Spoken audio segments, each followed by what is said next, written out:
ಎಲ್ಲರಿಗೂ ನಮಸ್ಕಾರ ಸ್ನೇಹಿತರೆ. ಪಡೆದದ್ದು ಒಂದೇ ಒಂದು ವಿಕೆಟ್, ಆದರೆ ಸಂಭ್ರಮಾಚರಣೆ ನೋಡಿ ಯಾವ ಥರ ಇದೆ.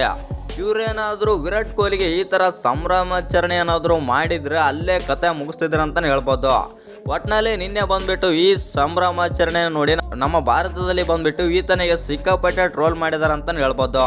ಇನ್ನು ಈ ವಿಡಿಯೋದ ಬಗ್ಗೆ ಮಾತಾಡೋಣ. ಅದಕ್ಕಿಂತ ಮುಂಚೆ ಯಾರೆಲ್ಲ ಚಾನಲ್ಗೆ ಸಬ್ಸ್ಕ್ರೈಬ್ ಮಾಡ್ಕೊಂಡಿಲ್ಲ ಸಬ್ಸ್ಕ್ರೈಬ್ ಮಾಡಿಕೊಂಡು ಬೆಲ್ ಐಕನನ್ನು ಆಲ್ ಇಟ್ಕೊಳ್ಳಿ. ಹಾಗೆ ಎಲ್ಲರೂ ಟೀಮ್ ಇಂಡಿಯಾ ಅಂತ ಕಮೆಂಟ್ ಮಾಡೋದು ಮರಿಬೇಡಿ. ಇನ್ನು ICC ಚಾಂಪಿಯನ್ಸ್ ಟ್ರೋಫಿ 2025ರಲ್ಲಿ ಭಾರತ ತಂಡವು ಪಾಕಿಸ್ತಾನವನ್ನು ಸೋಲಿಸಿದ ನಂತರ ಸೋಷಿಯಲ್ ಮೀಡಿಯಾದಲ್ಲಿ ಹಾಸ್ಯಮಯ ಮೀಮ್ಸ್ಗಳು ಹರಿದಾಡುತ್ತಿವೆ ಅಂತಲೇ ಹೇಳ್ಬೋದು. ವಿಶೇಷವಾಗಿ ವಿರಾಟ್ ಕೊಹ್ಲಿಯನ್ನು ಪಾಕಿಸ್ತಾನದ ಪಿತಾಮಹ ಎಂದು ಕರೆದು ಅಭಿಮಾನಿಗಳು ಸಂಭ್ರಮಾದರೆ ಮಾಡ್ತಾ ಇದ್ದಾರೆ. ದುಬೈನಲ್ಲಿ ನಡೆದ ಈ ರೋಚಕ ಪಂದ್ಯದಲ್ಲಿ ಟಾಸ್ ಗೆದ್ದ ಪಾಕಿಸ್ತಾನ ಮೊದಲು ಬ್ಯಾಟಿಂಗ್ ಮಾಡಿ 241 ರನ್ ಆದರೆ ಹೊಡೆಯಿತು. ಇನ್ನು ಸೌದ್ ಶಾಕಿಲ್ 62 ಮತ್ತು ಮೊಹಮ್ಮದ್ ರಿಜ್ವಾನ್ 46 ರನ್ ಗಳಿಸಿ ತಂಡಕ್ಕೆ ಆಸರೆ ಆದ್ರೆ ಅಂತಲೇ ಹೇಳ್ಬೋದು. ಭಾರತದ ಪರ ಕುಲ್ದೀಪ್ ಯಾದವ್ 3 ವಿಕೆಟ್ ಪಡೆದು ಪಾಕ್ ಬ್ಯಾಟ್ಸ್ಮನ್ಗಳನ್ನು ನಿಯಂತ್ರಿಸಿದ್ದಾರೆ ಅಂತಲೇ ಹೇಳ್ಬೋದು. ಒಟ್ಟಿನಲ್ಲಿ ಗುರಿ ಬೆನ್ನತ್ತಿದ ಭಾರತಕ್ಕೆ ವಿರಾಟ್ ಕೊಹ್ಲಿ 111 ಎಸೆತಗಳಲ್ಲಿ 100 ರನ್ ಗಳಿಸಿದ್ದಾರೆ ಅಂತಲೇ ಹೇಳ್ಬೋದು. ಒಟ್ಟಿನಲ್ಲಿ ನಮ್ಮ ವಿರಾಟ್ ಕೊಹ್ಲಿ ನಿನ್ನೆ ಜಯ ತಂದು ಕೊಟ್ಟರು ನಮ್ಮ ಭಾರತ ತಂಡಕ್ಕೆ. ಶ್ರೇಯಸ್ ಅಯ್ಯರ್ ಕೂಡ 56 ರನ್ ಗಳಿಸಿ ಕೊಹ್ಲಿಗೆ ಸಾಥ್ ನೀಡಿದರು. ಇನ್ನು ಈ ಗೆಲುವಿನೊಂದಿಗೆ ಭಾರತ ಸೆಮಿಫೈನಲ್ ಹಂತಕ್ಕೆ ಮತ್ತಷ್ಟು ಹತ್ತಿರವಾಗಿದೆ ಅಂತಲೇ ಹೇಳ್ಬೋದು. ಒಟ್ಟಿನಲ್ಲಿ ನಮ್ಮ ಟೀಮ್ ಇಂಡಿಯಾ ಈ ಪಂದ್ಯದಲ್ಲಿ ಒಂದು ಹಂತದಲ್ಲಿ ಪಾಕಿಸ್ತಾನದ ಲೆಗ್ ಸ್ಪಿನ್ನರ್ ಆದಂಥ ಅಬ್ರಾರ್ ಅಹ್ಮದ್ ಅವರು ಭಾರತದ ಆರಂಭಿಕ ಆಟಗಾರ ನಮ್ಮ ಶುಭ್ಮನ್ ಗಿಲ್ ಅವರನ್ನು ಕ್ಲೀನ್ ಬೋಲ್ಡ್ ಆದರೆ ಮಾಡಿದರು. 18ನೇ ಓವರ್ನಲ್ಲಿ ಈ ಘಟನೆ ಆದರೆ ನಡೆಯಿತು ಅಂತಲೇ ಹೇಳ್ಬೋದು. ಅಬ್ರಾರ್ ಎಸೆದ ಗೂಗ್ಲಿ ಎಸೆತವನ್ನು ಸರಿಯಾಗಿ ಅಂದಾಜಿಸಲು ಸಾಧ್ಯವಾಗದೆ ಗಿಲ್ ಕೇವಲ 46 ರನ್ ಗಳಿಸಿ ಪೆವಿಲಿಯನ್ ಆದರೆ ಸೇರಿದರು.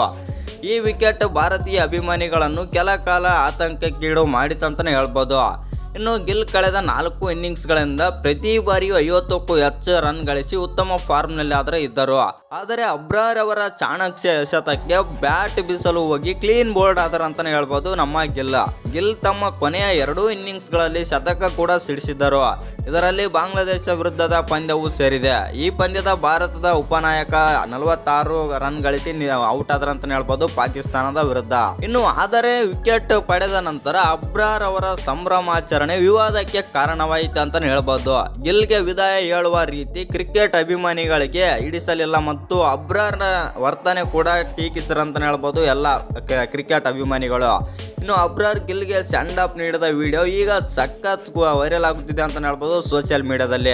ಪಡೆದದ್ದು ಒಂದೇ ಒಂದು ವಿಕೆಟ್, ಆದರೆ ಈತನ ವರ್ತನೆ ನೋಡಿದರೆ ಪಂದ್ಯವನ್ನೇ ಗೆಲ್ಲಿಸಿ ಬಿಟ್ಟನ ಅಂತ ರೀತಿ ಮಾಡ್ತಿದ್ದಾನೆ ಅಂತಲೇ ಹೇಳ್ಬೋದು ಅಬ್ರಾರ್ ಅವರು. ಆ ಕಾರಣದಿಂದಾಗಿ ಇವರಿಗೆ ಸಿಕ್ಕಾಪಟ್ಟೆ ಟ್ರೋಲ್ ಆದರೆ ಮಾಡ್ತಾ ಇದ್ದಾರೆ.